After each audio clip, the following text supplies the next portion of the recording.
पूरी दुनिया में सुपारी उत्पादन के मामले में भारत पहले स्थान पर कायम है। आंकड़ों के मुताबिक तकरीबन पूरी दुनिया का 50% सुपारी उत्पादन भारत में ही होता है। एक बार इसकी खेती करने के बाद आप लगातार तकरीबन 70 साल तक मुनाफा कमा सकते हैं। सुपारी की खेती किसी भी तरह की मिट्टी पर की जाती है। देश में सबसे ज्यादा सुपारी की खेती कर्नाटक में होती है। इस वीडियो में हम जानेंगे कि कैसे और क्या होती है सुपारी की पूरी प्रोसेस। जिस सुपारी को हम खरीद कर लाते हैं वह सीधे पेड़ से तोड़ा हुआ नहीं होता है, बल्कि सुपारी का फल कुछ इस प्रकार दिखता है। सुपारी के फल को चीर कर सुपारी को निकाला जाता है। नारियल के पेड़ की तरह कुछ ऐसा सुपारी का पेड़ भी काफी लंबा होता है।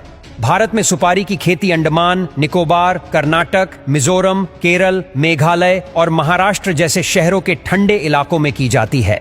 दिसंबर से फरवरी महीने के बीच इनके पेड़ों में फल आना शुरू हो जाते हैं।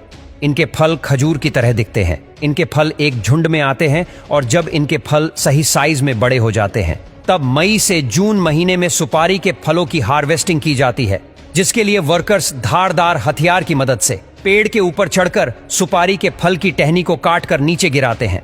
और ये काम इतना रिस्की है कि इतनी ऊंचाई पर चढ़ने के बाद पैर फिसलने पर इनकी जान भी जा सकती है। इसके पेड़ नारियल की तरह 50 से 60 फीट लंबे होते हैं, इसीलिए यह काम केवल वहां के अच्छे और रोजाना करने वाले वर्कर्स ही करते हैं। अब सारी सुपारी की टहनियों को अगली प्रोसेस के लिए भेज दिया जाता है, जहां पर उन सुपारियों के टहनियों से सारे फलों को पीट पीट कर अलग किया जाता है। इस काम को करने में काफी मेहनत लगता है। उसके बाद एक एक करके सारे फलों को छीलकर फलों के अंदर से सुपारी को निकाला जाता है। यह काम काफी जोखिम भरा होता है, क्योंकि एक छोटी सी गलती इनके हाथ काट सकती है।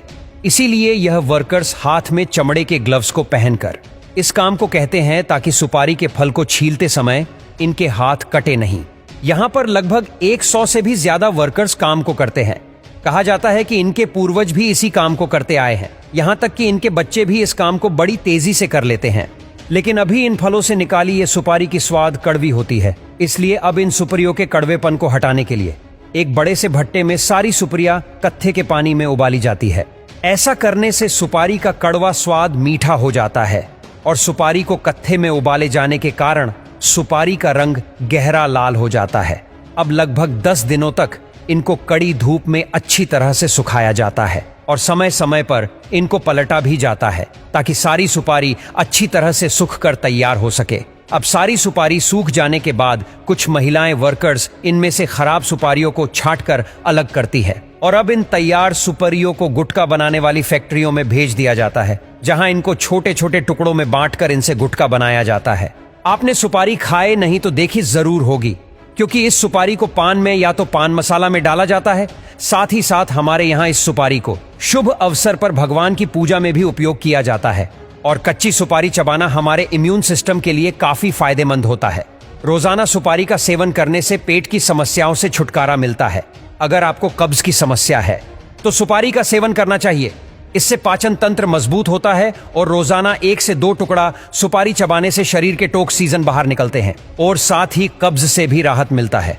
लेकिन शायद आपको भी पता नहीं होगा कि यह सुपारी कैसे बनती है। एक पेड़ से करीब 2 से 3 किलो सुपारी निकलती है। 1 एकड़ जमीन पर 600 के आसपास पेड़ लगते हैं। इससे करीब 4 क्विंटल सुपारी का उत्पादन होता है। इसे बाजार के हिसाब से 5 लाख तक का उत्पादन लिया जा सकता है। दरअसल बाजार में सुपारी 300 से लेकर 400 रुपये प्रति किलो के हिसाब से बेची जाती है।